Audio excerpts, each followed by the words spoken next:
Puji nama Tuhan. Shalom keluarga Bethany Church Singapura. Dimanapun saudara berada, kami mengucapkan selamat tahun baru untuk kita semua. Dan saya percaya selalu ada alasan untuk kita bisa bersyukur kepada Tuhan. Amin. Karena kebaikan Tuhan di dalam setiap kehidupan kita. Firman Tuhan berkata, sebab Tuhan itu baik dan bahwasanya untuk selama-lamanya kasih setia Tuhan. Dan biarlah masuk ke tahun baru ini, sukacita Tuhan terus melimpah di dalam setiap kehidupan kita.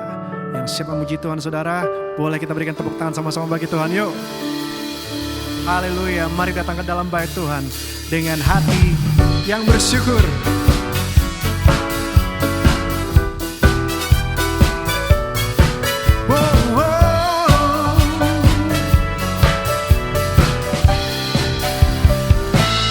Katakan sama-sama.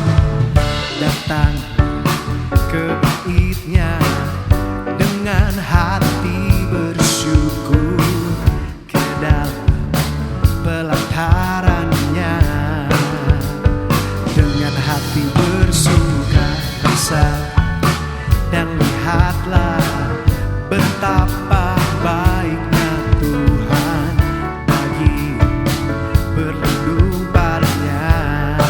Amin. Akan bersorak-sorai, akan bersorak-sorai. Bersyukurlah kepada Tuhan, sebab Dia baik, bahwasanya untuk selamanya kasih setianya. Bersyukurlah kepada Tuhan, sebab Dia baik, bahwasanya untuk selamanya kasih setianya.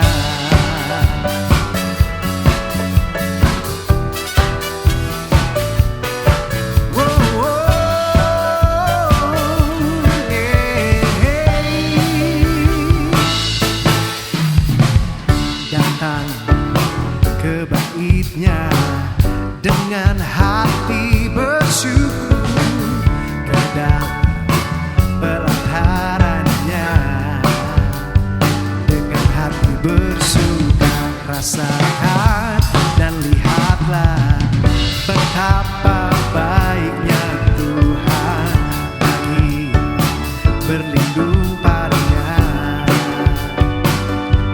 Akan bersorak-sorai, akan bersorak-sorai.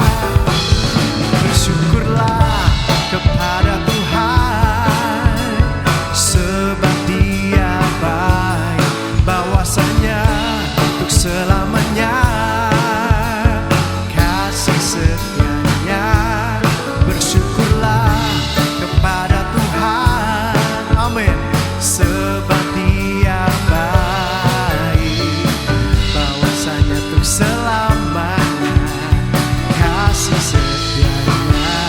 Bersyukurlah, bersyukurlah kepada Tuhan, sebab Dia baik, bahwasanya untuk selamanya kasih setianya. Bersyukurlah kepada Tuhan, sebab Dia baik, bahwasanya untuk selamanya kasih setianya. Bahwasanya untuk selamanya, bahwasanya untuk selamanya, bahwasanya untuk selamanya kasih setianya. Bersyukurlah. Berikan tepuk tangan sama-sama bagi Tuhan kita Yesus Kristus saudara. Terpujilah nama Tuhan. Haleluya, haleluya. Terima kasih Tuhan. Besar setiamu dalam setiap kehidupan kami. Tidak pernah habis-habisnya Tuhan. Bahkan rahmat-Mu selalu baru bagi setiap kami Tuhan Yesus. Dalam tahun baru ini Tuhan, kiranya ucapan syukur selalu mengalir dari hati kami. Kepadamu Yesus Kristus Tuhan.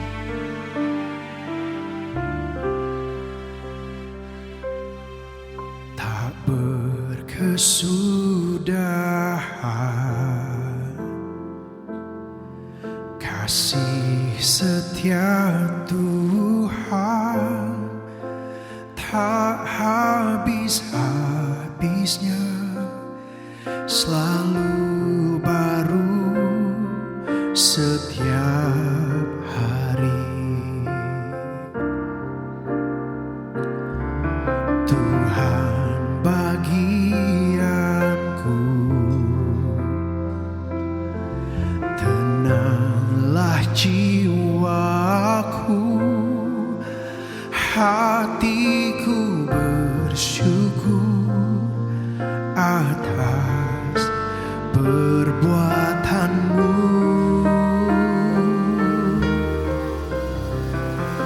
Besar setiamu Tuhan, berlimpah di hidupku.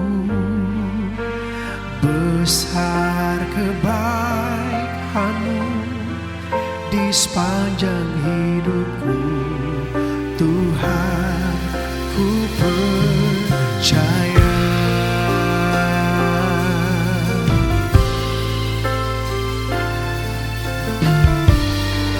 Katakan, Tuhanlah bagian kami. Tuhan bagianku, tenanglah jiwaku, hatiku bersyukur atas perbuatanmu.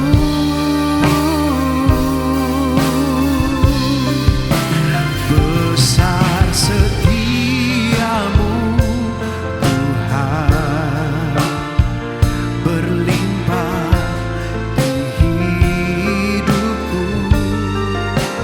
Besar kebaikanmu di sepanjang hidupku. Tuhan, ku percaya. Katakan lagi, besar setiamu Tuhan, amin, berlimpah di hidupku. Besar kebaikanmu di sepanjang hidupku.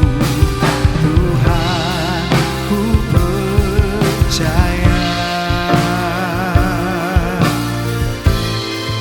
Anugerah-Mu besar dalam setiap kehidupan kami Tuhan. Kami sungguh percaya akan perbuatan-Mu. Dan biarlah hari ini kami memuji kebesaran-Mu Yesus.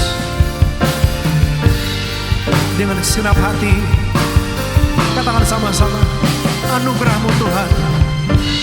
Anugerah-Mu besar bagiku,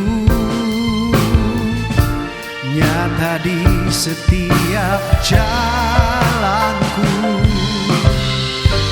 Biarlah mulutku memuji-Mu, naikkan pujian dan syukur bagi-Mu. Anugerah-Mu, anugerah-Mu besar bagiku,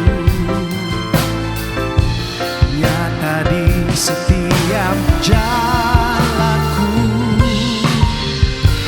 Biarlah mulutku memuji-Mu, naikkan pujian dan syukur bagi-Mu.